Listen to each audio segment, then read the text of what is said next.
نحمده ونصلي ونسلم على رسوله الكريم أما بعد فأعوذ بالله من الشيطان الرجيم بسم الله الرحمن الرحيم خذ العفو وأمر بالعرف وأعرض عن الجاهلين صدق الله مولانا العظيم۔ معزز خواتین و حضرات، آج کے اجتماع جمعہ میں ہم انشاءاللہ تعالی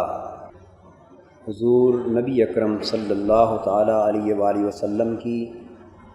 سیرت طیبہ کے سلسلہ وار بیان کے ضمن میں عفو و درگزر کے موضوع پر اظہار خیال کریں گے۔ حضور نبی اکرم صلی اللہ تعالی علیہ وآلہ وسلم کی سیرت طیبہ کو اور اس کے مختلف پہلوؤں اور مختلف گوشوں کو تفصیل کے ساتھ بیان کرنے کا مقصد یہ ہے کہ ہم سیرت نبوی صلی اللہ علیہ وآلہ وسلم کی روشنی میں اپنے احوال حیات کی اصلاح کر سکیں اور اپنی زندگیوں کا صحیح رخ متعین کر سکیں۔ اس لیے کہ اسلام ایک جامع اور مکمل دین ہونے کے اعتبار سے انسان کو اور بالخصوص مسلمان کو معاملات زندگی میں اس کی اپنی ثوابدید پر نہیں چھوڑتا۔ اسلام ایسا نہیں کرتا کہ وہ انسان کو اللہ تعالیٰ کے ساتھ تعلق بندگی قائم کرنے کے ضمن میں تو واضح ہدایت اور رہنمائی مہیا کرے، لیکن جب دنیاوی امور کا معاملہ ہو اور دنیاوی زندگی کے مختلف احوال، واقعات اور مختلف کیفیات کا مسئلہ ہو تو پھر اسلام خاموش ہو جائے، یہ کہہ کر کہ یہ تیرے کاروبار کا مسئلہ ہے، اسے تو اپنی سمجھ کے مطابق نپٹا، یہ تیرے گھر کا مسئلہ ہے، اسے تو اپنی ثوابدید کے مطابق طے کر، یہ تیرے لوگوں کے ساتھ برتاؤ کا معاملہ ہے، اسے تو اپنی سمجھ اور بوجھ کے مطابق فیصلہ کر۔ نہیں، اگر اسلام دنیاوی معاملات کے فیصلے ہماری ثوابدید پر چھوڑ دیتا یا اس نے یہ فیصلے ہماری ثوابدید پر چھوڑ دیے ہوتے تو پھر اسلام کو صرف اور صرف مذہب قرار دیا جاتا، ایک کامل دین اور نظام حیات کبھی نہ کہا جاتا، جبکہ قرآن کہتا ہے ان الدین عند اللہ الاسلام، کہ اللہ کے نزدیک اسلام ایک کامل نظام زندگی ہے، مکمل دین ہے۔ اس لیے انسانی زندگی کا کوئی گوشہ ایسا نہیں ہے جس میں مکمل رہنمائی معمولی سے معمولی جزئیے سے لے کر بڑے سے بڑے اصولی اور ضابطہ جاتی مسئلے تک اسلام نے انسان کی مکمل رہنمائی کی ہے۔ اور حضور نبی اکرم صلی اللہ تعالیٰ علیہ وآلہ وسلم نے کوئی راہبانہ زندگی بسر نہیں فرمائی۔ آپ کی زندگی مسجد کی چار دیواری تک محدود و معصور نہ تھی۔ حضور کی حیات طیبہ کسی ایک دینی مدرسے کے مدرس اور استاذ کی مانند ایک محدود دائرہ کار میں معصور نہ ہوئی تھی، بلکہ حضور علیہ الصلاۃ والسلام کی شخصیت مبارکہ ایک ایسی کامل، جامع و مانع، مکمل اور بھرپور شخصیت تھی کہ مسجد کے ماحول میں اگر انسان کو رہنمائی کی ضرورت ہوتی تو وہ رہنمائی بھی اسوہ رسول سے نصیب ہوتی، اور میدان جنگ میں دشمن سے برتاؤ کے معاملے میں کسی رہنمائی کی ضرورت ہوتی تو وہ بھی نقش کف پائے رسول سے میسر آتی صلی اللہ علیہ وسلم۔ اگر بازار اور منڈی میں لوگوں کے ساتھ کاروباری اور تاجرانہ لین دین کا مسئلہ ہوتا تو اس کی رہنمائی بھی لوگ حضور سے طلب کرتے، ماتحتوں اور دیگر افسروں سے اور حکومت کے ذمہ دار افراد سے برتاؤ کا مسئلہ ہوتا تو وہ بھی رسول پاک صلی اللہ علیہ وآلہ وسلم سے رہنمائی میسر آتی۔ ہم کتب حدیث و سیر کا اگر مطالعہ کریں تو ایک انسان جو حضور کی حیات طیبہ کو قریب ہو کر سمجھنا چاہتا ہے وہ انگشت بدنداں رہ جاتا ہے کہ شام اور یمن تک کے حاکموں کو اور سلطنتوں کے حکمرانوں اور امراء کو حضور سیاسی ارشادات بھی نقل کرواتے ہوئے نظر آتے ہیں۔ مختلف قوموں سے، خواہ وہ دشمن قومیں ہیں یا حلیف قومیں، ان سے صلح و جنگ کے معاملات طے کرتے ہوئے بھی حضور نظر آتے ہیں۔ اقوام عالم کی سطح پر معاہدات طے کرتے ہوئے بھی حضور نظر آتے ہیں۔ کاروبار و تجارت کی تفصیلات و جزیات کو متعین کرتے ہوئے بھی حضور نظر آتے ہیں۔ بیوی بچوں سے گھریلو اور عائلی سطح پر بطور باپ کے، بطور بھائی کے، بطور سربراہ خاندان کے جملہ احوال و تعلقات کی صحیح سمت متعین کرتے ہوئے بھی حضور نظر آتے ہیں۔ اور ایک عام شہری کی حیثیت سے مختلف لوگوں کے ساتھ، مختلف ذہنی سطح کے افراد کے ساتھ، مختلف طلب اور ضرورت رکھنے والے لوگوں کے ساتھ کس طرح برتاؤ کرنا ہے، کس کو کس طرح مطمئن کرنا ہے، کس کی حاجت کو کس طرح پورا کرنا ہے، کس کی طلب کو کس طرح تکمیل کرنی ہے، کس کی ضرورت کی کس طرح کفالت کرنی ہے، ہر شخص سے اس کی سطح پر اور اس کے معیار کے مطابق اس کی ضرورتوں کی تکمیل کرتے ہوئے بھی حضور نظر آتے ہیں۔ گویا وہ رہنمائی جو ایک انسان کو کروڑوں افراد اور کروڑوں نمونوں سے میسر آ سکتی تھی اور پھر بھی نقص کا احتمال تھا،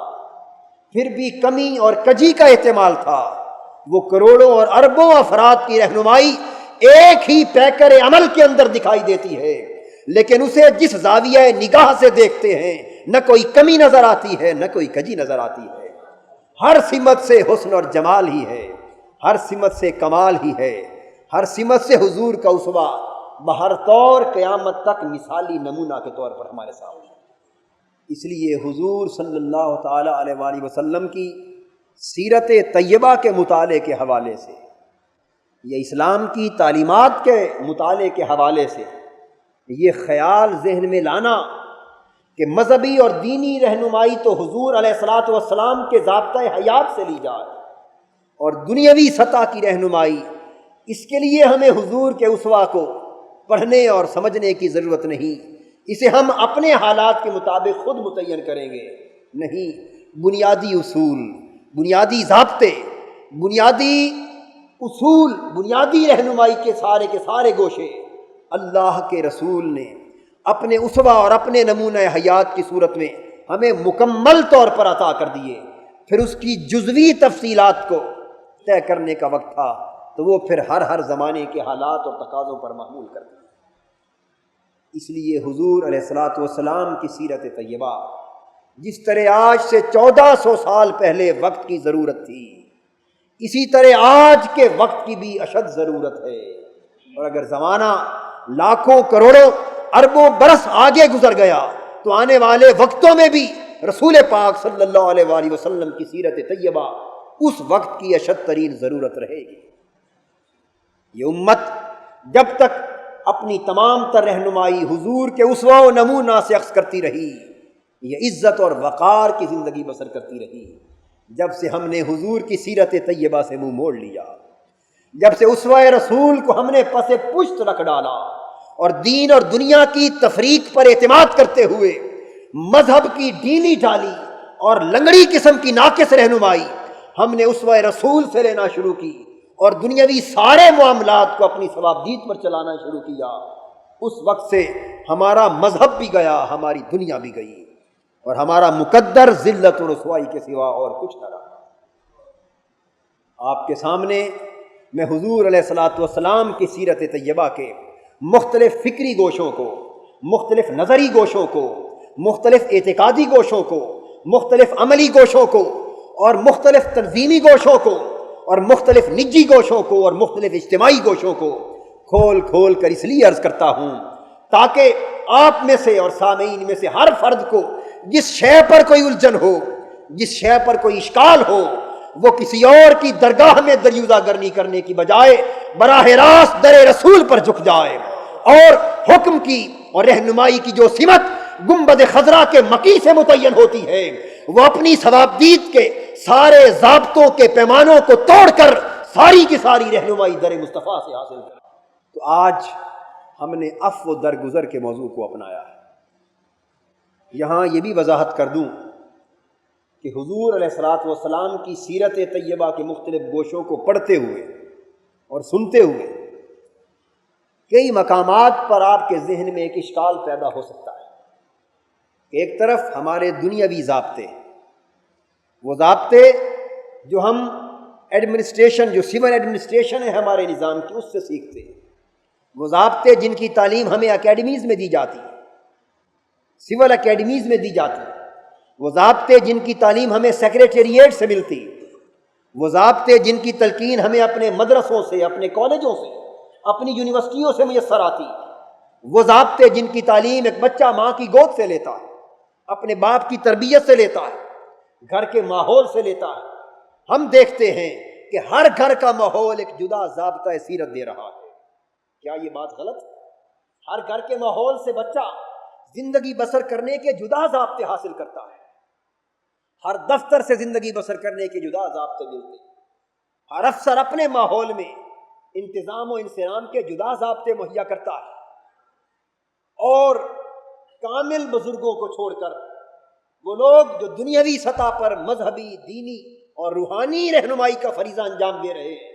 وہ بسا اوقات اپنے مفادات کے پیش نظر یا اپنی کم فہمی کے پیش نظر یا باوجود اپنے متعلقین کو جدا ضابطے، جدا سیرتیں عطا کرتے ہیں۔ الغرض ایک طرف اس دنیا میں ہمارے سامنے کئی نمونے ہیں، کئی اسوے ہیں، کئی ضابطے ہیں، کئی طریقے، ہم انہیں اپنی عملی زندگی میں حق کا معیار تصور کرتے ہیں، اور جب اسی مسئلے پر سیرت رسول کا باب کھل جاتا ہے تو ہمیں سیرت رسول کے باب میں ضابطہ کچھ اور نظر آتا ہے، اسوہ مصطفیٰ میں طریقہ کار کچھ اور نظر آتا ہے۔ وہ مشاہدہ جو ہم اپنی عملی اور تجرباتی زندگی میں کرتے ہیں وہ جدا نتیجہ دیتا ہے، اور جو حضور کی سیرت طیبہ سے نتیجہ اخذ ہوتا ہے وہ کچھ اور ہوتا ہے۔ ہم ان دو چیزوں میں ایک تضاد پاتے ہیں، ایک تناقض، تنافی اور تعارض نظر آتا ہے، اور پھر بسا اوقات اعتقاد کی پختگی نہ رکھنے والا ذہن یہاں آ کر ڈاواں ڈول ہو جاتا ہے، لغزش کا شکار ہو جاتا ہے۔ وہ سوچنے لگتا ہے کہ آج کا عمل اور تجربہ تو ہمیں یہ بتاتا ہے، ہم اس پر عمل کریں یا 1400 سال پہلے کے ماحول میں حضور کے عطا کردہ اسوہ و نمونہ پر عمل کریں۔ پھر وہ شیطان جو ہر وقت انسان کے دل و دماغ کی گھات میں رہتا ہے اور وسوسہ اندازی کے ذریعے انسان کے بہکاوے کی جس نے قسم کھا رکھی ہے، وہ بالعموم انسان کو اس نتیجے پر پہنچاتا ہے کہ وہ ضابطہ بہتر ہے جو صبح و شام تیرے تجربے میں آتا ہے، جو صبح و شام تیرے مشاہدے میں آتا ہے، جس کو تیری عقل تسلیم کرتی ہے، جس کو تیرا ذہن قبول کرتا ہے، وہ انسان اس ضابطے کی طرف راغب ہوتا ہے، اور وہ ضابطۂ عمل جو سیرت مصطفیٰ سے نصیب ہو جاتا ہے اسے محض ایک تبرک کے طور پر ہم مانتے ہیں، لیکن عملی زندگی میں اس کا کوئی دخل قبول کرنے پر آمادہ نہیں ہوتے۔ اس لیے نہیں ہوتے کہ اگر اس ضابطے کو مان لیں تو ہمارے مفادات کو نقصان پہنچتا ہے، کبھی ہماری انا کو نقصان پہنچتا ہے، کبھی ہمارے خود تراشے ہوئے معیاروں کو نقصان پہنچتا ہے۔ یہ وہ دوئی ہے، یہ وہ تضاد ہے جس تضاد کا شکار آج کی مذہبی شخصیت ہے کہ وہ ایک طرف رسول پاک صلی اللہ علیہ وآلہ وسلم کے نام کو بھی نہیں چھوڑنا چاہتا، ایک طرف حضور کے تعلق کا بھی انکار نہیں کرنا چاہتا، دوسری طرف دنیا کے ضابطوں سے بھی تائب نہیں ہونا چاہتا، تو پھر دنیا اسے اپنی طرف کھینچتی ہے، اور رسول کے ساتھ امتی ہونے کا تعلق اسے مدینہ کی طرف کھینچتا ہے۔ کبھی وہ سرکار مدینہ کو دیکھتا ہے، کبھی وہ دنیا کی سرکار کو دیکھتا ہے۔ اس تضاد نے، اس دوئی نے، اس تناقض نے اس کی پوری شخصیت کو تباہ و برباد کر کے رکھ دیا۔ آؤ اس تضاد سے نجات پانے کی ضرورت ہے، اس انتشار شخصی سے نجات پانے کی ضرورت ہے، اور اس انتشار سے نجات صرف اور صرف اسی صورت میں ممکن ہے کہ دنیاوی ضابطوں کے بنائے ہوئے سارے پیمانے توڑ کر،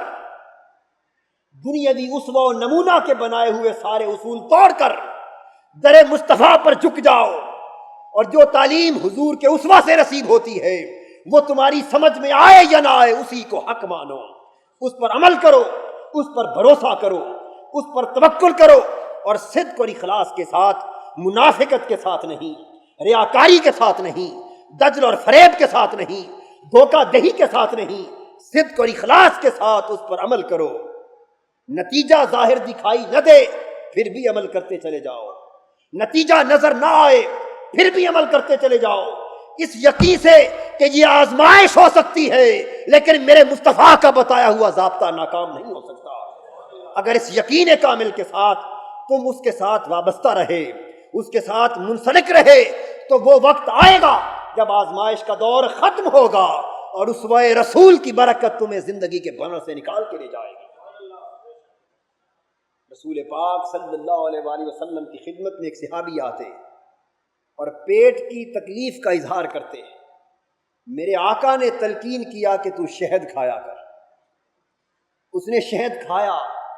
شہد کھانے سے اس کی تکلیف بڑھ گئی۔ اس نے اگلے دن آ کر حضور کی بارگاہ میں شکایت کی کہ آقا میں نے آپ کے حکم کی تعمیل میں شہد کھایا لیکن تکلیف بڑھ گئی۔ حضور نے سن کر فرمایا اور شہد کھا۔ وہ چلا گیا، اس نے اور شہد کھایا،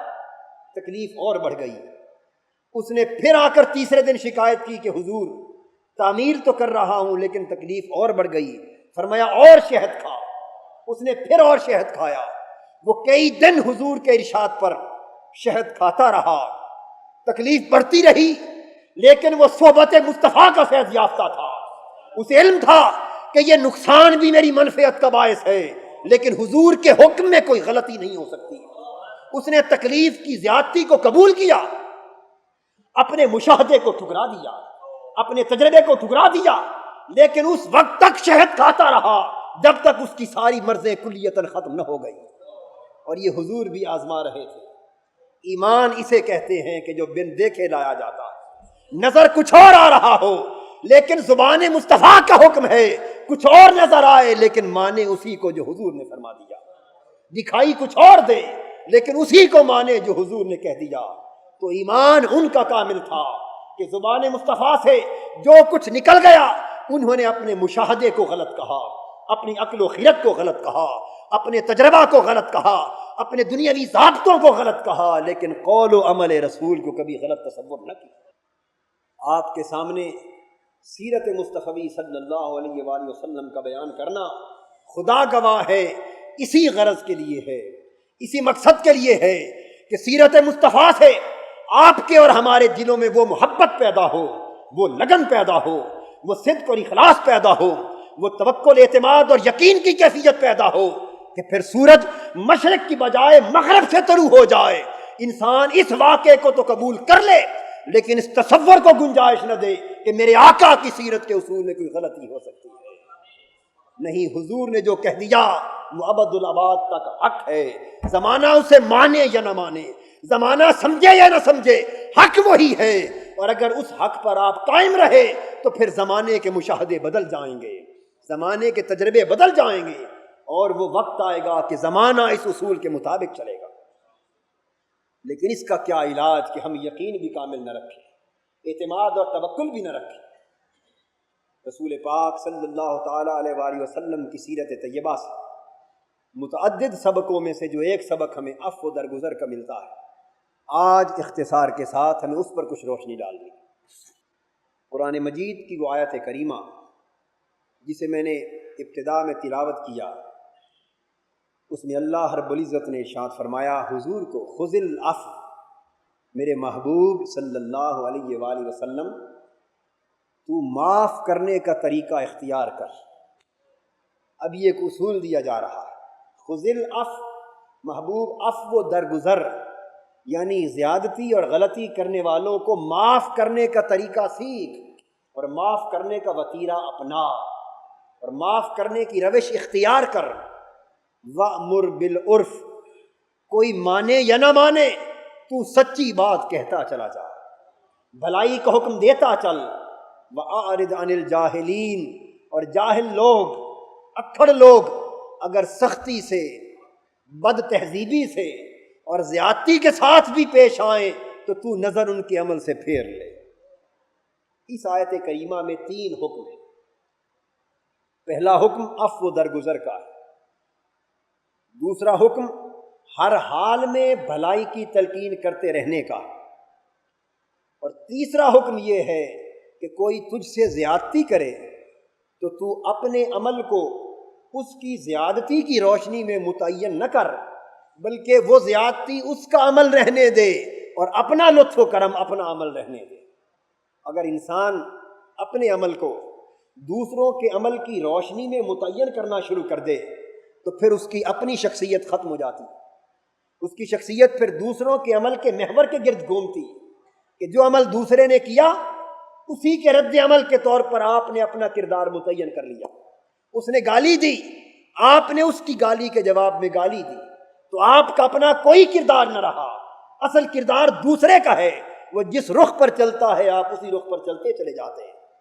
قرآن کہتا ہے وَأَعْرِضْ عَنِ الْجَاهِلِينَ، محبوب کوئی تجھ سے کیسے پیش آتا ہے تو اس کے عمل کو نہ دیکھ، تو اپنے عمل کو دیکھ کہ تیری شان اور تیرے منصب کا تقاضا کیا ہے۔ اس حکم میں جیسا کہ میں نے عرض کیا کہ پہلا ارشاد عفو درگزر کا، اور عفو درگزر یہ ہے کہ انتقام نہ لیا جائے اور غلطی کے مرتکب کو معاف کر دیا جائے اور زیادتی کرنے والے کی زیادتی سے صرف نظر کر دیا جائے۔ قرآن مجید زیادتی کے انتقام کی اجازت دیتا ہے، لیکن وہ اجازت قانون کی سطح پر ہے، اور قانون اور اخلاق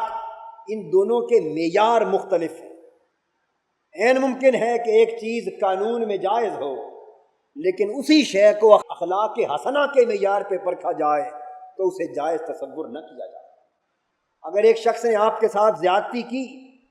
تو زیادتی کرنے والے کے ساتھ اسی جیسی زیادتی کرنا بطور سزا کے قانون اسے جائز گردانتا ہے، لیکن اخلاق حسنہ اسے ناجائز گردانتا ہے۔ قرآن مجید نے فرمایا جزاء سیئۃ سیئۃ مثلھا، کہ کوئی شخص اگر برائی کرے، زیادتی کرے تو اس کی سزا یہ ہے کہ اسی قدر سزا اس کو دی جائے، اسی قدر ظلم اور تعدی کا جواب دیا جائے، لیکن یہ قانون کا تقاضا تھا۔ پھر فرمایا فمن عفا واصلح فاجرہ علی اللہ، کچھ اخلاق کے بھی تقاضے ہیں۔ زیادتی کا بدلہ زیادتی سے لینا قانون اجازت دیتا ہے، لیکن اس قانون کے تقاضے کو پورا کر کے تم اپنا حق تو محفوظ کر سکتے ہو، لیکن اسوہ رسول کے مطابق اخلاقی کمال کو نہیں پا سکتے۔ کمال یہ ہے کہ زیادتی کرنے والے نے زیادتی کی، فمن عفا آپ نے معاف کر دیا، واصلح معاف بھی کیا اور اس کی اصلاح کی بھی کوشش کی۔ تو جو شخص زیادتی کو معاف کرتا ہے اور اصلاح کی کوشش کرتا ہے فاجرہ علی اللہ، اس کا اجر پھر اللہ کے سپرد کر دیا جاتا ہے۔ رسول پاک صلی اللہ تعالی علیہ وآلہ وسلم کی سیرت طیبہ کا جب ہم جائزہ لیتے ہیں تو عفو درگزر کے باب میں حضور کے اس عمل کی مختلف سطحیں نظر آتی، اور وہ سطحیں یہ ہیں کہ ہمیں یہ دیکھنا ہے کہ ذاتی سطح پر حضور کا عفو درگزر کیا تھا، نمبر 2 گھریلو سطح پر حضور کا عفو درگزر کیا تھا، نمبر 3 سرکاری سطح پر عفو درگزر کیا تھا، نمبر 4 قومی سطح پر عفو درگزر کیا تھا، اور نمبر 5 مذہبی سطح پر عفو درگزر کیا تھا۔ جہاں تک ذاتی سطح پر حضور کے عفو درگزر کے شعار کا کتب حدیث و سیر سے پتہ چلتا ہے، وہ دیکھ کر اور انہیں پڑھ کر انسان کے رونگٹے کھڑے ہو جاتے ہیں۔ حضور علیہ الصلوۃ والسلام پر مخالفین نے، دشمنوں نے زیادتیاں کی، حضور پر پتھراؤ کیا، حضور پر نجاستیں گرائی گئیں، حضور پر تہمتیں لگائی گئیں، حضور کے گلے میں پھندے ڈالے گئے، حضور کے راستوں میں کانٹے بچھائے گئے، حضور کے جسد اطہر کو لہو لہان کیا گیا، حضور کو بددعائیں دی گئیں، آقا کو گالیاں دی گئیں، حضور کے خلاف جان تلف کرنے کی سازشیں کی گئیں، انفرادی اور اجتماعی حملے کیے گئے، حضور سے گھر بار چھڑایا گیا، حضور سے معاشرتی مقاطعہ کیا گیا، الغرض کوئی دشمنی، کوئی عداوت، کوئی مخاصمت، کوئی سازش اور کوئی قطع تعلق کی اذیت ناک کیفیت ایسی نہ تھی جس کا وار میرے آقا کی ذات پر نہ کیا گیا ہو۔ لیکن تاریخ اور سیرت شاہد ہے کہ آقائے دو جہاں نے ذاتی سطح پر کسی زیادتی کرنے والے سے کبھی انتقام نہ لیا۔ یعنی یہ تو ثبوت ملتا ہے کہ میدان جنگ میں آقائے دو جہاں صفے سیدھی فرما رہے ہیں، ہاتھ میں پتلی سی چھڑی اور چھڑیوں کے ذریعے لوگوں کو ایک صف میں صف اندر صف کھڑا کر رہے ہیں۔ اس دوران ایک شخص جو صف سے ذرا پیچھے تھا، وہ ہلکی سی چھڑی اس کی پشت پر لگ گئی کہ تو صف میں کھڑا ہو۔ اس کو معمولی سی تکلیف محسوس ہوئی، لیکن یہ کام اجتماعی نظم کے لیے تھا، اپنی ذاتی منفعت کے لیے نہ تھا۔ تو یہ تو نظر آتا ہے کہ حضور کا آخری وقت آ گیا، صحابہ کرام کا اجتماع ہے، جانثار اور وفادار صحابہ جرمٹ باندھ کر آقائے دو جہاں کے گرد بیٹھے۔ میرے حضور فرماتے ہیں کہ صحابیوں، میرا وقت رخصت قریب آ رہا ہے، میں یہ کوشش کرتا رہا ہوں کہ کسی کے ساتھ کبھی مجھ سے کوئی زیادتی نہ ہو، لیکن پھر بھی اگر کوئی شخص یہ سمجھتا ہے کہ میں نے کبھی اس کے ساتھ کوئی زیادتی کی تھی تو خدا را اس زیادتی کا بدلہ آج مجھ سے لے لو، تاکہ قیامت کے دن مجھ سے جواب طلبی نہ ہو۔ وہ صحابی کھڑا ہوتا ہے، عرض کرتا ہے یا رسول اللہ صلی اللہ علیہ وسلم، ایک زیادتی مجھ سے ہوئی تھی۔ فرمایا کیا؟ عرض کیا حضور آپ نے چھڑی میری پشت پر ماری تھی اور اس کا بدلہ میں آج تک آپ سے نہیں لے سکا۔ بس اس کے کہنے کی دیر تھی، آقائے دو جہاں نے اپنی پشت مبارک اس کے سامنے کر دی اور فرمایا تو چھڑی مار کے اس کا بدلہ لے۔ وہ کہنے لگا آقا اس وقت میری پشت پر قمیض نہ تھا۔ حضور نے اپنا قمیض اٹھا دیا اور پشت مبارک کو ننگا کر کے فرمانے لگے کہ ننگے بدن پر چھڑی مار۔ جب حضور کا قمیض پشت مبارک سے اٹھا، اس شخص نے دوڑ کر مہر نبوت کا بوسہ لے لیا۔ عرض کیا آقا میں اس بدلے کا نظارہ کرنا چاہتا تھا، ورنہ میری کیا مجال کہ میں بدلہ لیتا پھروں۔ تو یہ تو نظر آتا ہے کہ اگر کسی نے یہ سمجھا کہ معاذ اللہ حضور نے مجھ سے زیادتی کی، تو اس کی سمجھ کے مطابق اپنی ذات سے بدلہ تو چکایا، لیکن یہ نظر نہیں آتا کہ کسی نے میرے آقا سے زیادتی کی اور حضور نے کبھی بدلہ لے لیا۔ یہ بدلے دیتے تو رہے لیکن کبھی بدلے لینے کا نام نہ لیا۔ حدیث پاک میں آتا ہے، ایک صحابی کہتے ہیں کہ ذی المجاز کا بازار ہے، آقائے دو جہاں لوگوں کو توحید کا سبق دے رہے ہیں، تباہی اور ہلاکت کے گڑھوں میں گرنے والوں کو بچانے کے لیے انہیں حق کی طرف بلا رہے ہیں، اور حضور علیہ الصلوۃ والسلام لوگوں کی بھلائی کی بات کرتے چلے جا رہے ہیں، اور پیچھے ابو جہل مٹی اٹھا اٹھا کر حضور کے سر انور میں پھینکتا جا رہا ہے۔ کھلا بازار ہو، مجمع عام ہو، آپ میں سے کسی ظاہری اعتبار سے غریب تر شخص کے ساتھ، معمولی سے معمولی شخص کے ساتھ اگر مجمع عام میں کھلے بازار میں لوگوں کے سامنے کوئی معمولی سی بھی بد تہذیبی کر دی جائے، بے عزتی کر دی جائے، زیادتی کر دی جائے، تو آپ کو معلوم ہے کہ وہ معمولی سا شخص بھی غصے سے کانپ اٹھتا ہے، اس کے صبر اور تحمل کا پیمانہ لبریز ہوتا ہے، وہ اس حال میں کبھی دوسرے کو معاف نہیں کرتا۔ لیکن وہ صحابی کہتے مجھے اللہ کی عزت کی قسم، ابو جہل مٹی اٹھا اٹھا کر حضور کے سر انور پر پھینکتا تھا اور کہتا تھا کہ اس شخص کی بات نہ مانو، یہ تمہیں اپنے اللہ سے اور تمہیں اپنے معبودوں سے برگشتہ کرنا چاہتا ہے۔ وہ حضور کو گالی دیتا تھا، لیکن حضور نے صرف ایک مرتبہ مڑ کر بھی اس کی طرف نہ دیکھا کہ تم کیا کر رہے ہو، درگزر فرماتے رہے۔ یہ ذاتی سطح پر رفع و درگزر کا عالم تھا۔ حدیث پاک میں آتا ہے کہ حضور ایک قبرستان کے قریب سے گزرے، ایک قبر پر ایک عورت بیٹھی اور وہ اپنے مرے ہوئے کسی عزیز کی قبر پر بیٹھ کر زار و قطار رو رہی ہے۔ حضور علیہ الصلوۃ والسلام نے اسے قبر پر روتے دیکھا، اس کے پاس رک گئے اور رک کر فرمانے لگے مائی، مصیبت کے وقت اور مصیبت کے حال میں صبر کرنا بہتر ہے۔ حضور نے جب اسے صبر کی تلقین کی، وہ عورت حضور کو پہچانتی نہ تھی، اسے معلوم نہ تھا کہ یہ صبر کی تلقین کرنے والا کون ہے۔ وہ برہم ہو گئی اور گستاخی کے لہجے میں بولی کہ تو کون ہے مجھے صبر کی تلقین کرنے والا، جا اپنا کام کر، تجھے کیا پتا مجھ پر کیا بیت رہی۔ آقائے دو جہاں نے دوسرا فکرہ بھی زباں پہ نہیں لائے اور اس کی بات سن کر خاموشی سے چل پڑے۔ گھر پہنچے تو کسی دیکھنے والے نے اس عورت سے کہا مائی تجھے کیا خبر کہ یہ صبر کی تلقین کرنے والا کون تھا، اور تو نے کس کے ساتھ بے ادبی اور گستاخی سے بات کی؟ اسے کہا مجھے معلوم نہیں یہ کون تھا۔ اس نے کہا یہ تو تاجدار کائنات تھے، یہ تو محمد تھے صلی اللہ علیہ وسلم۔ وہ مائی کانپ اٹھی اور لرزہ برندام روتی ہوئی حضور کی بارگاہ میں پہنچی، ہاتھ جوڑ کر معافی کے انداز میں کہنے لگی آقا مجھے معاف کر دیں، میں آپ کو پہچانتی نہ تھی، میں آپ کی گستاخی کی مرتکب ہوئی۔ حضور فرمانے لگے عورت اس مسئلے کو چھوڑ، یہ کوئی بات نہیں، میں پھر یہ کہتا ہوں کہ مصیبت کے وقت کا صبر بڑی بات ہے۔ یعنی تلقین تو کی لیکن اپنے ماجرے کو دہرانا بھی گوارا نہ کیا۔ یہ ذاتی سطح پر رفع و درگزر کا عالم۔ رسول پاک صلی اللہ علیہ وآلہ وسلم نے ایک یہودی سے قرض لیا، تاریخ قرض کی واپسی کی مقرر تھی، ابھی قرض کی ادائیگی کا وقت نہیں آیا تھا کہ مقرر تاریخ سے پہلے یہودی آن ٹپکا۔ اس نے آ کر قرض کا تقاضا کیا اور انتہائی بے ادبی اور گستاخی کے ساتھ اپنے خبث باطن اور بغض اور حسد کی بنا پر حضور سے گستاخانہ انداز میں ہم کلام ہونے لگا، اور اس نے کہا کہ تم اور تمہارا سارا قبیلہ معاذ اللہ بنو عبد المطلب کا پورا قبیلہ اس طرح قرضوں میں ٹال مٹول کرتا۔ جب گستاخانہ لہجے میں اس نے یہ کلام کیا تو سیدنا فاروق اعظم رضی اللہ تعالی عنہ وہ جانثار مصطفیٰ اس کے گستاخانہ لب و لہجے کو برداشت نہ کر سکا، گویا تلوار پر ہاتھ مارنے لگے اور جلال میں آ کے کہنے لگے کہ دشمن خدا خبردار، حضور کی بارگاہ میں گستاخی کے ساتھ مت بول۔ جب سختی سے سیدنا فاروق اعظم نے اسے ڈانٹا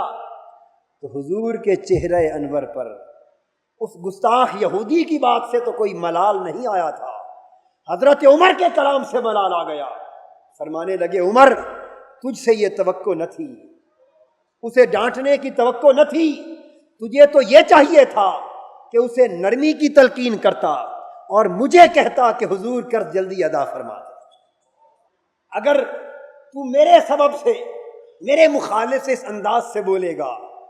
تو پھر عفو درگزر کی تعلیم کہاں ہوگی؟ آج بھی ہم دیکھتے ہیں یہ تو گالی دینے والے کو جواب گالی سے دیا جاتا ہے، سازش کرنے والے کی سازش کا جواب سازش سے کیا جاتا ہے، تہمتیں لگانے والوں کا جواب تہمتوں سے دیا جاتا ہے، اور اگر کوئی شخص اپنے جھوٹے پندار اور برم کی خاطر خود جواب اور انتقام کو پسند نہ کرے تو وہ اپنے معتقدین کو اشارہ کر دیتا ہے، اپنے پارٹی کے آدمیوں کو، اپنے چیلوں چاٹوں کو اشارہ کر دیتا ہے، اور وہ اس کی طرف سے انتقام لیتے اور بڑھ چڑھ کر تہمتیں لگاتے اور بڑھ چڑھ کر گالی دیتے اور بدلہ لیتے۔ بہت کم لوگ دکھائی دیتے جو نہ خود انتقام لیں اور نہ کسی کو انتقام لینے کے لیے کہیں۔ آقا دو جہاں صلی اللہ علیہ وآلہ وسلم اگر چاہتے تو حضور علیہ الصلوۃ والسلام کے جانثار کیا کچھ نہ کر سکتے تھے، وہ تو اپنے خون کا آخری قطرہ بھی ناموس مصطفیٰ پر بہانے پر آمادہ تھے۔ لیکن اگر کوئی حضور کی حمایت میں حضور کے دشمنوں سے بھی سخت بات کرتا حضور کے ذاتی مسئلے پر تو حضور منع فرما دیتے۔ یہ تو ذاتی سطح پر عفو درگزر کا عالم۔ اب گھریلو سطح پر عفو درگزر کا عالم کیا ہے؟ رسول پاک صلی اللہ علیہ وآلہ وسلم کے چچا حضرت امیر حمزہ رضی اللہ تعالی عنہ کے قاتل وحشی نامی شخص، اس نے بڑی بے دردی کے ساتھ حضور کے محبوب اور عزیز ترین چچا کو قتل کیا تھا، جن کے حضور کے دین پر بڑے احسان تھے اور حضور کو ان کا بہت لحاظ تھا۔ انہیں بے دردی سے شہید کر دیا۔ پھر وہ مکہ میں آ گیا۔ جب مکہ فتح ہو گیا وہ وحشی بھاگ کر موت کے خطرے سے طائف چلا گیا۔ جب طائف بھی اسلام کے زیر نگیں آ گیا تو اس نے دیکھا اب مجھ سے انتقام لیا جائے گا، میرا ٹھکانہ نہ مکہ میں رہا نہ طائف میں رہا۔ اسے اپنے بچاؤ کی کوئی جائے پناہ نظر نہ آئی، ہر طرف گھوم پھر کر اس نے دیکھا تو پھر مصطفیٰ کی بارگاہ دکھائی دی، لوٹ کر مکہ میں آ گیا، حضور سے پناہ طلب کی، آقا دو جہاں نے اسے معاف کیا، اسے پناہ دی، اسے حلقہ اسلام میں داخل کیا اس کی خواہش پر، اور اسے معمولی سی سرزنش بھی نہ کی صرف اتنا کہا کہ میرے سامنے ذرا کم آیا کر، جب تجھے دیکھتا ہوں تو مجھے چچا یاد آ جاتا۔ یہ ایک طبی محبت کا تقاضا تھا کہ تجھے دیکھتا ہوں تو چچا کی بے دردی کا قتل یاد آ جاتا ہے، تو ذرا کم میرے سامنے آیا کر تاکہ مجھے افسوس نہ ہو۔ لیکن معمولی سی سرزنش بھی گوارا نہیں فرمائی۔ اسی طرح یہی چچا حضرت حمزہ، ان کے سینہ اقدس کو چیرنے والی اور ان کے دل اور جگر کے ٹکڑے کرنے والی خاتون ہند نامی عورت، جو حضرت ابو سفیان کی بیوی تھی اور اس وقت وہ مسلمان نہ ہوئے تھے، جب اس کے مسلمان ہونے کا وقت آیا، فتح مکہ کے بعد اس نے جو حشر حضور کے چچا سے کیا تھا اور جو محبت حضور کو اپنے ام مکرم سے تھی، اس کے پیش نظر اسے یہ معمولی سی توقع بھی نہ تھی کہ مجھے اس عمل کی سزا نہ دی جائے گی، سرزنش نہ ہوگی۔ وہ نقاب اوڑھ کر چھپ کر حضور کی بارگاہ میں آئی اور بیعت اسلام کے ساتھ اس نے امان حاصل کرنے کی کوشش کی، اور اس وقت بھی گستاخانہ لہجے میں بات کی، اور اس کا خیال تھا کہ حضور مجھے پہچان نہیں رہے۔ آقائے دو جہاں نے اسے پسے پردہ بھی پہچان لیا اور اسے اشارتاً بھی تنبیہ نہ کی کہ تو وہ عورت ہے، تاکہ شرمسار نہ ہو۔ حضور کا یہ عمل دیکھ کر وہ حضور کی مطیع ہو گئی۔ یہ گھریلو سطح پر انتقام کو معاف کرنے کی بات ہے دوستو، یہ تو دور کے رشتے تھے۔ آئیے میں صحیح بخاری کے حوالے سے حضور کے صبر و تحمل، عفو و درگزر اور انتقام کو چھوڑ دینے کا وہ واقعہ عرض کرتا ہوں جس کا تعلق حضور کے ذاتی ناموس کے ساتھ ہے، زوجہ مطہرہ کے ساتھ ہے۔ اور یہ واقعہ عفق، حضور کی تمام تر ازواج مطہرات میں سے محبوب ترین زوجہ مطہرہ ام المومنین حضرت عائشہ صدیقہ رضی اللہ تعالی عنہا پر منافقوں نے تہمت لگا تھی، اور شہر مدینہ اس وقت بے شمار منافقوں سے بھرا پڑا تھا۔ جب ان پر تہمت لگی، ان کے مقدس مطہر اور پاکیزہ کردار پر تہمت کے چھینٹے ڈالے گئے، تو یہ خبر آنن فانن شہر مدینہ میں پھر گئی، زباں زد خاص و عام ہو گئی۔ اور عبداللہ بن ابی جو منافقوں کا سردار تھا، چونکہ ناموس مصطفیٰ کا معاملہ تھا، زوجہ مطہرہ رسول کا معاملہ تھا، اس نے اس خبر کو اچھالنے میں کوئی دقیقہ فروگزاش نہ کیا۔ اس طرح پھیلایا اس جھوٹ کو، اس تہمت کو، کہ کئی کچے ڈھیلے ڈھالے عقیدے کے سادہ لو مسلمان بھی اس تہمت کے اثر میں آ گئے۔ نتیجتاً رسول پاک صلی اللہ علیہ وآلہ وسلم کے قلب اطہر کو دکھ ہوا۔ رسول پاک جانتے ہوئے کہ میری زوجہ مطہرہ کے کردار کی چادر پاک ہے اور تہمت جھوٹی ہے، جانتے ہوئے اس کی صفائی اپنی زبان اقدس سے گوارا نہ کی۔ اس لیے گوارا نہ کی کہ جن لوگوں نے میرے چہرے کو نہیں دیکھا، میرے ناموس کا خیال نہیں کیا، اور مجھے جانتے ہوئے میرے ناموس پر تہمت لگا دی ہے، اگر میں خود اپنی بیوی کی صفائی پیش کروں گا تو وہ کب مانیں گے؟ وہ کہیں گے کہ شوہر خود اپنی بیوی کی صفائی دے رہا ہے۔ یہ معاملہ چونکہ اپنی محبوب زوجہ کا تھا، اس لیے خاموش ہو گئے، رب کی مشیت کو تکنے لگے کہ رب کریم کسی اور کا معاملہ ہوتا تو صفائی میں دیتا، یہ میرے ناموس کا معاملہ ہے، اس کی صفائی کے لیے تو آ۔ رب ذوالجلال نے حضور کی زبان اقدس کو خاموش کر دیا۔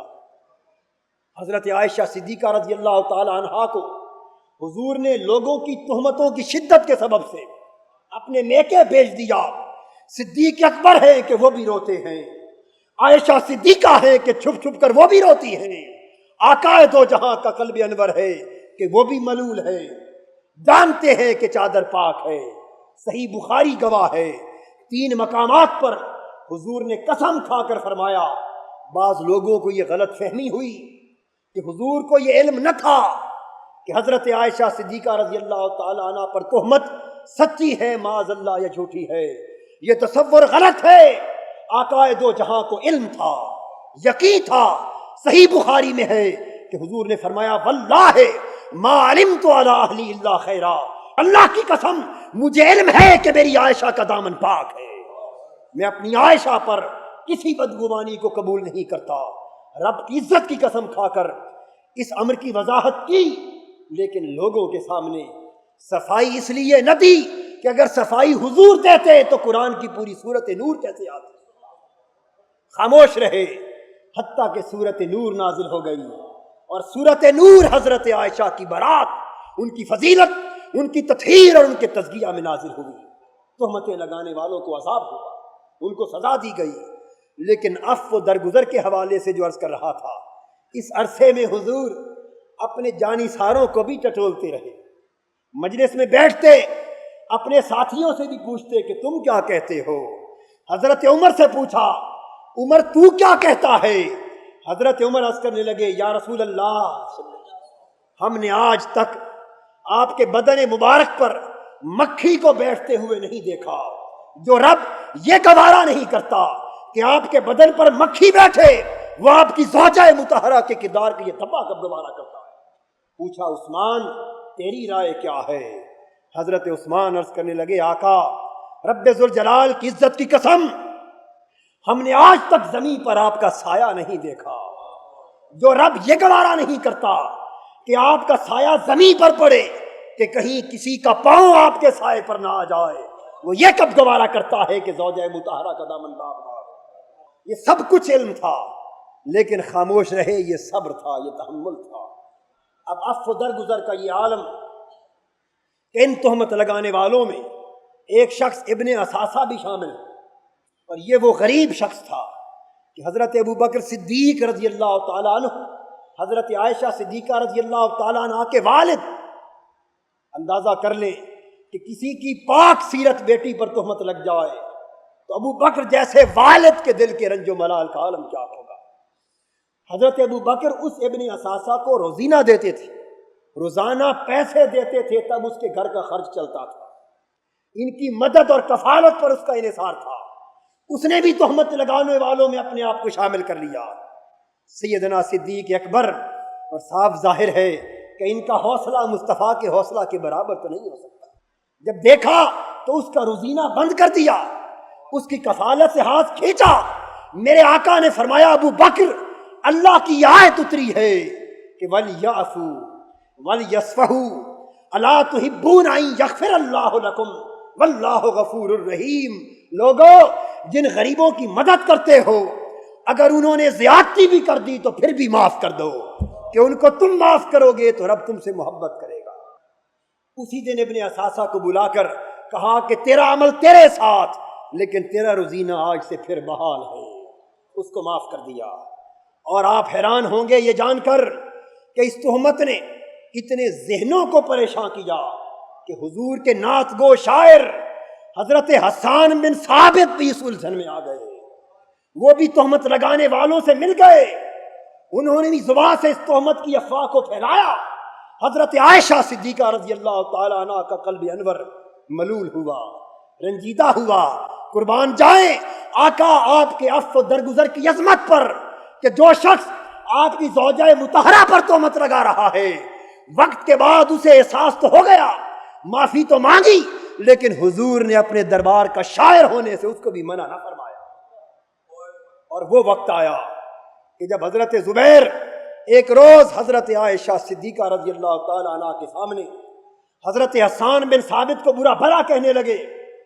اسی وجہ سے کہ انہوں نے تہمت لگائی تھی، برا بھلا کہنے لگے۔ بس زبان کھولی، حضرت عائشہ صدیقہ نے فرمایا، خاموش، حسان کے بارے میں ایک لفظ بھی برائی کا مت کہہ۔ ٹھیک ہے، اس نے مجھ پر تہمت تو لگائی، قربان جائیں ام المؤمنین آپ کے کردار کی عظمت پر اس نے مجھ پہ تہمت لگائی تھی،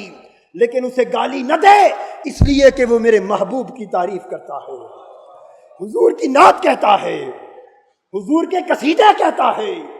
حضور کی شانوں کو بیان کرتا ہے۔ جو شخص میرے محبوب کی تعریف کرتا ہے مجھے گالی دے پھر بھی وہ عزیز ہے۔ یہ تھا حضور کی ذات سے محبت کا عالم، اور یہ تھا عفو درگزر کا عالم۔ پھر اس تہمت اور اس افواہ کو ہوا دینے والا عبداللہ بن ابی، جو شہر مدینہ کے منافقوں کا سردار تھا، اس نے کیا کچھ حضور کو معاذ اللہ بدنام کرنے کے لیے نہ کیا، دشمنی کی، سازش کی، مخاصمت کی، دھوکہ کیا، سب کچھ کیا، لیکن عفو درگزر کی شان مصطفیٰ یہ ہے کہ جب یہ بدبخت مرتا ہے عمر بھر حضور سے دشمنی کرنے والا، عمر بھر سازشیں اور دھوکے کرنے والا، جب یہ مرتا ہے لوگ روکتے رہے کہ آقا اس کا جنازہ نہ پڑھائیے، یہ حضور کا دشمن ہے، یہ تہمتیں لگانے والا ہے، لیکن میرے آقا نے فرمایا تمہیں کیا خبر، میں کہ اس کا جنازہ نہ پڑھاؤں تو کئی لوگوں کے دل ٹوٹ جائیں گے۔ حضور نے اس دشمن کا جنازہ پڑھایا، اور جنازہ پڑھا کر جب سلام پھیرا تو حضور کے عفو درگزر اور اخلاق کا یہ عالم دیکھ کر 1200 منافق مسلمان ہو گئے۔ یہ جنازہ پڑھانے کی حکمت تھی۔ یہ عبداللہ بن ابی جو تہمتیں لگاتا رہا، دھوکے کرتا رہا، سازشیں کرتا رہا، اس کے مرنے کا وقت آیا تو حضور نے اپنا قمیض مبارک اتار کر اس عبداللہ بن ابی کو پہنا دیا۔ پوچھا گیا آقا یہ شفقت کیوں فرما رہے؟ فرمایا شفقت نہیں ہے، میرے چچا عباس کے تن کا قمیض پھٹ گیا تھا اور عبداللہ بن ابی کے سوا کسی اور کا قمیض پورا نہیں آتا تھا، اس منافق نے اپنا قمیض میرے چچا کو پہنایا، میں اس کے احسان کا بدلہ نہ اتار سکا، آج دنیا سے جا رہا ہے، چاہتا ہوں کہ اس کا احسان میرے سر نہ رہ جائے، قمیض کا بدلہ قمیض سے اتار رہا ہوں۔ یہ عفو درگزر کا عالم۔ تو گھریلو سطح پر اگر کسی نے تکلیف دی حضور نے معاف کر دیا، کسی نے تہمت لگائی حضور نے معاف کر دیا، کسی نے اذیت دی تو آقا نے معاف کر دیا، کسی نے پریشان کیا تو آقا نے معاف کر دیا۔ تو رسول پاک صلی اللہ علیہ وآلہ وسلم کی ذاتی سطح پر عفو درگزر کی کیفیت، گھریلو سطح پر عفو درگزر کی کیفیت، اور اس کے ساتھ پھر ہم دیکھتے ہیں کہ سرکاری سطح پر بھی حضور کا انداز عفو درگزر کا ہے۔ آقائے دو جہاں صلی اللہ علیہ وآلہ وسلم نے جب مکہ فتح کرنے کی تیاری کی اور منصوبہ بندی فرما رہے تھے، اس وقت آپ نے فرمایا کہ اہل مکہ کو ہماری تیاری کی خبر نہیں ہونی چاہیے، ان کو اطلاع نہیں ہونی چاہیے کہ کہیں وہ تیار نہ ہو جائیں، تیاری ہو رہی ہے، حضور مخفی رکھنا چاہتے ہیں۔ لیکن ایک صحابی، اور جان لیجئے کہ صحابی کی بات کر رہا ہوں، ایک صحابی جن کا نام حاطب بن بلتعہ ہے رضی اللہ تعالی عنہ، انہوں نے کیا کیا؟ خدا جانے کیوں نادانی کی، کیوں غلطی کی، جس خبر کو حضور پوشیدہ رکھنا چاہتے تھے انہوں نے چپکے سے رکا لکھا اہل مکہ کے نام کہ اس طرح اہل مدینہ اور حضور تمہارے اوپر جنگ کی تیاری کر رہے، اور چپکے سے ایک عورت کے ہاتھ دے کر مکہ پہنچا دیا، راز افشا کر دیا۔ وہ عورت ابھی مکہ پہنچی نہ تھی، حضور کو اطلاع ہو گئی، حضرت علی اور حضرت زبیر دونوں کو بھیجا، اس عورت کو گرفتار کر لیا، رکا برآمد ہو گیا، جرم کا اعتراف ہو گیا، اور حاطب بن بلتعہ نے اقرار جرم کر لیا۔ لیکن آقائے دو جہاں فرمانے لگے تو غزوہ بدر میں شریک ہوا تھا، تیرے اس تعلق اور تیرے اس حال کو دیکھ کر میں تیرے جرم کو معاف کرتا ہوں، تو نے غلطی کی لیکن غلطی پر سزا دینا میری شان سے ماورا ہے۔ رسول پاک نے معاف کر دیا، اس تعلق کی خاطر، اس نسبت کی خاطر، اس کی گزشتہ خدمات کی خاطر۔ اس مقام پر کوئی بڑا سے بڑا سیاستدان ہوتا، کوئی بڑا سے بڑا قائد ہوتا، کوئی بڑا سے بڑا سپہ سالار ہوتا، بڑا سے بڑا حاکم وقت ہوتا، جو شخص قوم کا سرکاری سطح کا راز افشا کر رہا ہے وہ موت کی سزا سے کم کبھی سزا نہ دیتا۔ لیکن قربان جائیں آقائے دو جہاں نے اس سطح پر ہونے والے جرم کو بھی معاف کر دیا، اس لیے کہ وہ سمجھتے تھے کہ معافی کا انداز بنیادی طور پر تھا تو مسلمان، تھا تو صحابی، تھا تو میرے حلقے کا شخص، اس سے غلطی ہو گئی، جرم کر بیٹھا، چلو غلطی کا اسے احساس ہو گیا ہے، معاف کر دو کہ معاف کرنے سے اس کا کردار بدل جائے گا۔ رسول پاک صلی اللہ علیہ وآلہ وسلم اس طرح مذہبی سطح پر بھی رواداری سے کام لیتے۔ وہ کتنے صحابہ تھے جو حضور کے حلقے میں تھے لیکن جن سے چوری کے جرم سرزد ہوئے، کتنے لوگ تھے جو حلقہ صحابہ میں تھے لیکن جن سے بدکاری اور زنا کی غلطی کا صدور ہوا، وہ کتنے لوگ تھے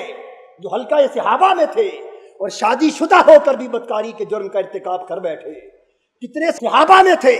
اور باوجود حضور کی صحبت و تربیت کے شراب پینے کے جرم کے مرتکب ہو بیٹھے۔ قربان جائے حضور آپ کے حوصلے پر، آپ کی عالی ظرفی پر اگر کوئی اور تنگ نظر زاہد ہوتا، کوئی تنگ نظر رہنما ہوتا، تنگ نظر مذہبی قائد ہوتا،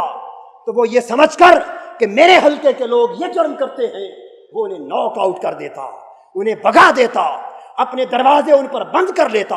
اپنی بارگاہ میں حاضری منع کر دیتا اور اپنے حلقہ ارادت سے ہمیشہ کے لیے نکال دیتا۔ لیکن آقا دو جہاں نے ان کی شہادتیں بھی لیں، ان کو سزائیں بھی دیں، ان پر حد بھی جاری کی اور معافی کے جرائم میں معاف بھی کیا، اور پھر جرم کیا گیا لیکن آقا دو جہاں نے پھر نظر انداز کیا۔ صحیح بخاری میں ہے، ایک شخص کو 3 مرتبہ شراب پینے پر سزا ملی، وہ پھر شراب پیتا رہا۔ ایک شخص نے حضور کی مجلس نے اس پر لعنت بھیجی اور کہا کہ خدا کی لعنت ہو اس پر کہ حضور نے 3 مرتبہ سزا دی، اس نے پھر بھی شراب پی۔ آقا دو جہاں نے سن لیا، فرمایا خبردار اس پر لعنت مت بھیجو، اس کے دل میں اللہ اور اس کے رسول کی محبت ہے۔ قربان جائیں، کتنا بلند حوصلہ تھا میرے آقا آپ کا، کتنی عالی ظرفی تھی، خطائیں کرنے والوں کو بھی درگزر کرتے، جرائم کے مرتکبین کو بھی معاف کرتے، کسی کو نہ ٹھکراتے، اس لیے کہ انہیں علم تھا اگر خطا کاروں پر میں نے اپنے دروازے بند کر لیے تو پھر یہ کہاں جائیں گے، ان گناہ کاروں پر میں نے اپنا دروازہ بند کر لیا، اپنی بارگاہ سے ٹھکرا دیا تو پھر ان کی اصلاح کے سارے راستے بند ہو جائیں گے۔ ان کو سزائیں بھی دیں، ان پر ڈنڈے بھی چلے، یہاں تک کہ ایک صحابی اور ایک حدیث کے مطابق ایک صحابیہ، اس سے زنا کا ارتکاب ہوا، حضور کی بارگاہ میں جرم ثابت ہو گیا، آقا دو جہاں نے سنگساری کی سزا دی، سنگساری کے ذریعے اس عورت کی موت واقع ہو گئی،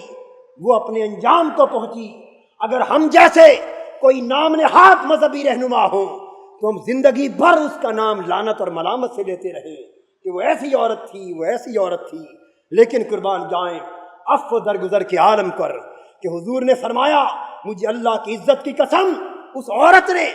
جرم کے بعد موت کو قبول کر کے ایسی توبہ کی ہے کہ اگر اس توبہ کو سارے مدینے کے وادی پر پھیلا دیا جائے تو ہر کوئی بخشا جائے، اس کی توبہ کو پورے اہل مدینہ پر تقسیم کر دوں تو ہر ایک کی بخشش ہو جائے۔ یہ عفو درگزر کا عالم ہے۔ رسول پاک صلی اللہ علیہ وآلہ وسلم نے کسی کو نہیں ٹھکرایا، کسی کو رد نہیں کیا۔ قومی سطح پر حضور سے زیادتیاں ہوئیں، دھوکے ہوئے، شہر مکہ سے نکالا گیا۔ فتح مکہ کے بعد جب حضور فاتحانہ شان سے مکہ میں داخل ہوتے، کفار تھر تھر کانپ رہے ہیں، لرزہ برندام ہیں، یہ سمجھتے ہیں کہ آج ہماری گردنیں اڑا دی جائیں گی، لیکن فاتحانہ شان سے داخل ہونے والا رسول جب جھکی ہوئی لاکھوں ہزاروں گردنوں کو دیکھتا ہے، اگر چاہتا تو سر قلم کر دیتا، چاہتا تو ہجرت پر مجبور کرنے والوں، گھر کا محاصرہ کرنے والوں، معاشرتی مقاطعہ کرنے والوں، پتھراؤ کرنے والوں، تہمتیں لگانے والوں کا سر قلم کر دیتا، اور ہر کوئی یہ توقع کر رہا ہوگا، لیکن میرے حضور نے مسکراتے ہوئے فرمایا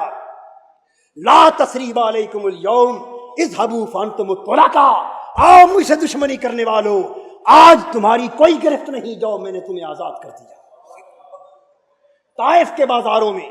جنہوں نے حضور پر پتھر پھینکے، حضور کا استہزاء کیا، اور غزوہ طائف کے موقع پر جنہوں نے منجنیق سے حضور پر پتھراؤ کیا، صحابہ پر پتھراؤ کیا، آقا دو جہاں ایک طرف کھڑے ہو کر یہ دعا کر رہے ہیں کہ میرے مولا تو انہیں بخش دے، انہیں ہدایت عطا کر، فإن قومی لا یعلمون، یہ میری قوم ہے، انہیں علم نہیں ہے، انہیں ہدایت نہیں ہے۔ وہ طائف کا وفد جب مسجد نبوی میں آتا ہے، ان کو مسجد نبوی میں اتارا، ان کی تعظیم اور تکریم کی اور مہمان نوازی کی جس طرح مہمان نوازی کا حق ہوتا ہے۔ رسول پاک صلی اللہ علیہ وآلہ وسلم جب مکہ میں تھے 3 سال تک شیب ابی طالب نے حضور اور حضور کے قبیلے کو بند کر دیا، قید و بند کی صحبتیں جی لی، 3 سال تک کھانے کا ایک لقمہ میسر نہ تھا، بچے روتے تھے، خانوادہ اہل بیت کے بچے روتے تھے، چیختے تھے، بلکتے تھے، لیکن ان کے لیے اناج کا ایک دانہ بھی میسر نہ تھا۔ جب حضور مدینہ آ گئے تو مکہ والوں کا اناج ملک یمامہ سے آتا تھا، بعد میں یمامہ کے بادشاہ بھی مسلمان ہو گئے، وہ مکہ آئے تو مکہ کے کافروں نے یمامہ کے بادشاہ کو طعنہ دیا، وہ غصے میں آ گیا، اس نے قسم کھا لی اور کہا کہ اب اللہ کی قسم جب تک محمد مصطفیٰ اجازت نہ دیں گے سرزمین یمامہ سے اناج کا ایک دانہ بھی تمہارے پاس نہ آئے گا۔ اناج بند کر گیا، مکہ میں قحط ہو گیا، لوگ پریشان ہو گئے۔ یہ وہ سیاسی اعتبار سے وہ وقت تھا، اگر اناج بند رہتا تو مکہ کی حکومت سرنگو ہو جاتی،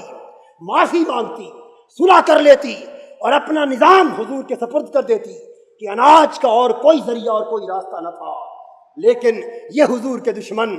جب جو اس وقت دشمن تھے، مدینہ آئے، اپنی حاجت اور پریشانی کو بیان کیا، حضور نے حکم فرمایا یمامہ کے امیروں کو کہ میرے دشمن سے ہی لیکن اناج بحال کر دو، غلہ بحال کر دو۔ یہ قومی سطح پر عفو درگزر ہے۔ دوستو، اگر عفو درگزر کے اس رنگ کو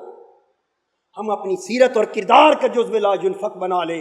تو میں سمجھتا ہوں کہ یہ اتنی بڑی کردار کی طاقت ہے کہ دنیا کے سارے دلوں کو آپ آنن فانن اپنے قبضے میں کرتے چلے جاتے ہیں۔ اور یہی وہ طریقہ تھا صوفیاء کا، اولیاء کا، کہ وہ زیادتی کیے بغیر،